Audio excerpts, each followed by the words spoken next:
Hi everyone, good morning, जय श्री राम, राधे राधे, हर हर Mahadev. Okay, सो आज का जो मेरा वीडियो है मेनली इस टॉपिक के ऊपर है कि टीसीएस में क्या क्या डॉक्यूमेंट होते हैं जो कि वेरीफाई होते हैं। ज्वाइनिंग के टाइम पे क्या क्या डॉक्यूमेंट आपके पास होना चाहिए, वेरिफिकेशन कैसे होता है, एड्रेस वेरिफिकेशन कैसे होता है। सो इसके ऊपर मेरा ये वीडियो है, मैं जल्द से जल्द फिनिश करने की कोशिश करता हूँ। सो टीसीएस में डॉक्यूमेंट वेरिफिकेशन के लिए सबसे पहली चीज़, अगर आप समझ रहे हैं कि आप टीसीएस ज्वाइन करने जा रहे हैं या आपका बहुत जल्दी ही टीसीएस में ज्वाइनिंग होने वाला है, तो मेक श्योर कि आपके पास पासपोर्ट होना चाहिए। पासपोर्ट नहीं भी है तो आप अप्लाई करके उसका रिसीविंग या रिसिप्ट आप दिखा सकते हैं। ओके, ये पहला, ये चीज़ आप ध्यान रखें। किसी भी आईटी कंपनी में जाएंगे आप तो पासपोर्ट मैंडेटरी है, तो वो आप प्रिपेयर करके रखें। ओके, सेकंड, आपका आधार कार्ड, पैन कार्ड वैलिड होना चाहिए, कोई मिस्टेक नहीं होना चाहिए, डिटेल्स प्रॉपर होनी चाहिए, करेक्ट होनी चाहिए, वो आप रेडी रखें। थर्ड, आपका जो भी एजुकेशनल क्वालिफिकेशन डिटेल्स है उसका हार्ड कॉपी है तो बहुत अच्छा, नहीं भी है तो सॉफ्ट कॉपी सही तरीके से आपके पास मेंटेन होना चाहिए। ओके, एंड इसके बाद एड्रेस प्रूफ आपके पास होना चाहिए। करेंटली आप जहाँ पे रह रहे हैं और जहाँ के रहने वाले हैं, यानी कि कम्युनिकेशन एड्रेस एज वेल आपका परमानेंट एड्रेस, ये दोनों का आपके पास एक प्रूफ होना चाहिए।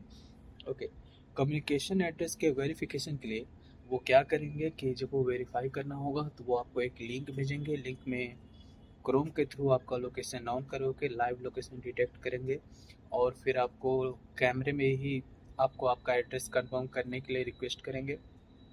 ये ऑनलाइन वेरिफिकेशन के लिए होता है। ऑनलाइन वेरिफिकेशन इस तरीके से होता है।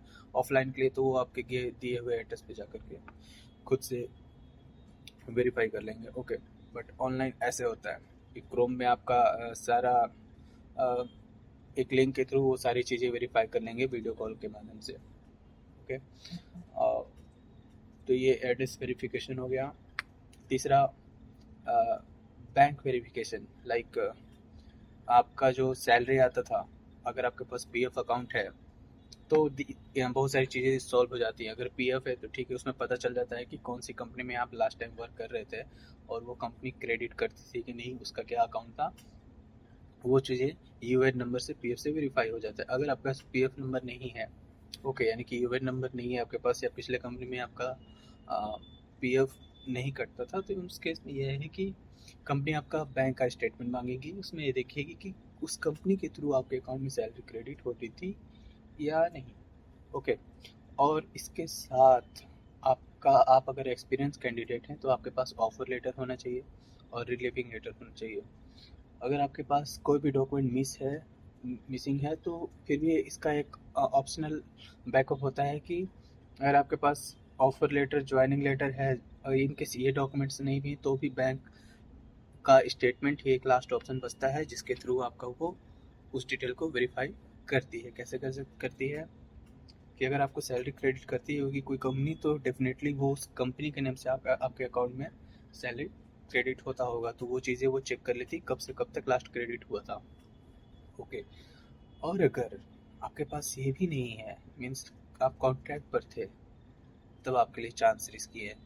तब में भी आपका ऑनबोर्डिंग होल्ड हो सकता है, क्योंकि आप उस केस में आपके पास ऑफर लेटर नहीं है, रिलीविंग लेटर नहीं है, कंपनी आपके अकाउंट में भी सैलरी क्रेडिट नहीं करती थी, यानी कि आपके पास कोई एविडेंस नहीं कि आप उस कंपनी के लिए या उस कंपनी में काम कर रहे थे। ओके, तो ये प्रॉब्लमेटिक सीन है, इसको आप माइंड में रखें। ओके, सो यही सारी चीज़ें हैं जो वो वेरीफाई करती है। इसके अलावा और भी कोई आपको डाउट है तो आप मुझे कमेंट कर सकते हो, और वीडियो अच्छी लगी तो मुझे सब्सक्राइब करो। मैं और भी इंफॉर्मेशन आपके लिए लेकर के आऊँगा, और इसके साथ ही साथ मैं इंस्टाग्राम पे भी अवेलेबल हूँ आप लोगों के लिए। आप मुझे मैसेज कर सकते हैं, आईडी मेरी डिस्क्रिप्शन में मिल जाएगी, किसी वीडियो के डिस्क्रिप्शन में मिल जाएगी। Okay, so go through that, और जय हिंद, जय भारत, हर हर महादेव।